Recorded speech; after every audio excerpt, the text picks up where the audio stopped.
আমি যেভাবে মুড়ো ঘন্ট রান্না করি সেটাই আপনাদের সাথে আজকে শেয়ার করব। আসসালামু আলাইকুম। আর মুড়ো ঘন্ট রান্না করতে তো মাছের মাথা লাগে, সেটা আপনারা সবাই জানেন। আমি এখানে বড় সাইজের কাতল মাছের একটা মাথা নিয়েছি আর একটা রুই মাছের মাথা।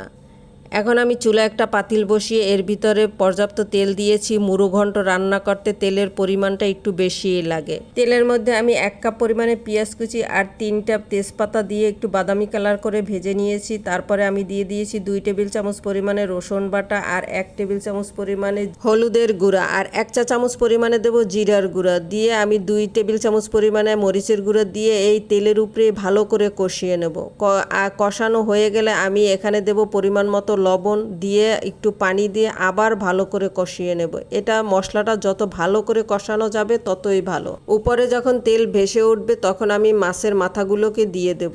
দেওয়ার পরে দেখলাম যে এভাবে মাছের মাথাগুলোকে কষানো যাবে না, আর একদম মশলাটাও শুকিয়ে গিয়েছে। এই জন্য আমি 1 কাপ পরিমাণে পানি দিয়েছি। এটা কিন্তু ফুটন্ত পানি দিয়েছি, গরম পানি আর কি। এই ঝোলের মধ্যেই এখন আমি মাথাগুলোকে একদম কষিয়ে নেব আর কি, যতক্ষণ পর্যন্ত না মাথাগুলো সেদ্ধ হয়ে আসে। কষানো হয়ে গিয়েছে, আমার তেলটাও প্রায় ভেসে উঠছে। এখন আমি সব মাথাগুলো কাটা কোটা সব উঠিয়ে নেব।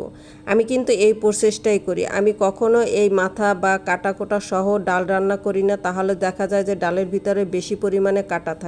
মুড়ো ঘন্টর জন্য আমি 3 আইটেমের ডাল নিয়েছি। বুটের ডাল, মুগের ডাল আর মাসকলাইর ডাল। 3টা মিলিয়ে আমি আধা কেজির মতো নিয়েছি। এটাকে আমি ধুয়ে 1 ঘন্টার জন্য ভিজিয়ে রেখেছিলাম। এখন পানি ঝরিয়ে এই যে বাকি মশলাটা ছিল এর ভিতরে আমি ডালটাকে 10 মিনিটের মতো কষিয়ে নিলাম। এখন এর ভিতরে দিয়ে দেব 1/4 কাপ পরিমাণে পোলাওয়ের চাল। এটাকেও এখন এই ডালের সাথে দিয়ে একদম ভালো করে কষিয়ে নেব, যতক্ষণ পর্যন্ত না ডাল থেকে তেল ছেড়ে দেয়। আমি এখানে ব্যবহার করেছি গরম পানি, একদম ফুটন্ত গরম পানি। দেখতেই পারছেন যে ডালে দেওয়ার সাথে সাথে ডালটা একদম টকবগিয়ে উঠেছে। এভাবে ফুটন্ত গরম পানিটা দেওয়ার চেষ্টা করবেন, তাহলে ডালটা আর শক্ত থাকে না, তাড়াতাড়ি নরম হয়ে যায়।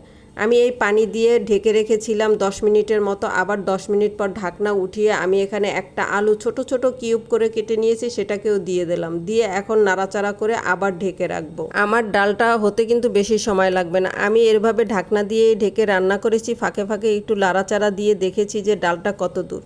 হ্যাঁ, আমার ডাল প্রায় এখন সেদ্ধ হয়ে আসছে। আমি এখন মাছের মাথা দিয়ে দেব। কিন্তু আমি একটা কাজ করেছি, যত কাটা ছিল সব বেছে ফেলে দিয়েছি, শুধু মুড়ো দুটোই আস্ত আছে।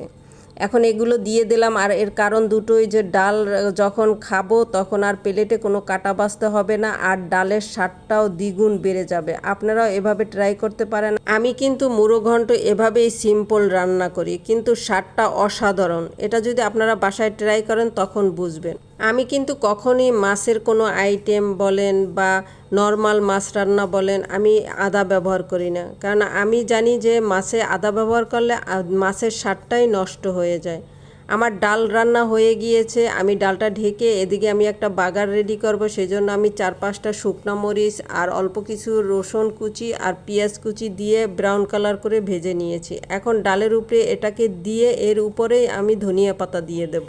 1-2 মিনিটের মতো চুলার উপরে রেখেই আমি এই দুটোকে, ধনিয়া পাতা আর বাগারটাকে, খুব ভালো করে নাড়াচাড়া করে ডালের সাথে মিলিয়ে দেব। চুলাটা বন্ধ করে দিয়েছি। এখন আমি ঢাকনা দিয়ে ঢেকে রাখবো আবার 2-3 মিনিটের জন্য চুলার উপরে।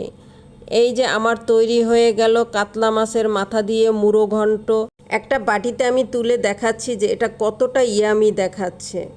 যেমন ইয়ামি দেখাচ্ছে, খেতেও কিন্তু ভাতের সাথে অসাধারণ লেগেছে। এটা রুটি পরোটার সাথেও আপনারা খেতে পারেন, কেননা এটার ভিতরে কোনো কাটাই নেই। আমার রেসিপি হুবহু ফলো করে মাছের মাথা দিয়ে মুড়ো ঘন্ট রান্না করতে পারেন, সেটা প্রশংসাই পাবেন ইনশাআল্লাহ। কথা হবে আবার কোনো নতুন রেসিপিতে। সে পর্যন্ত সবাই ভালো থাকবেন। আল্লাহ হাফেজ।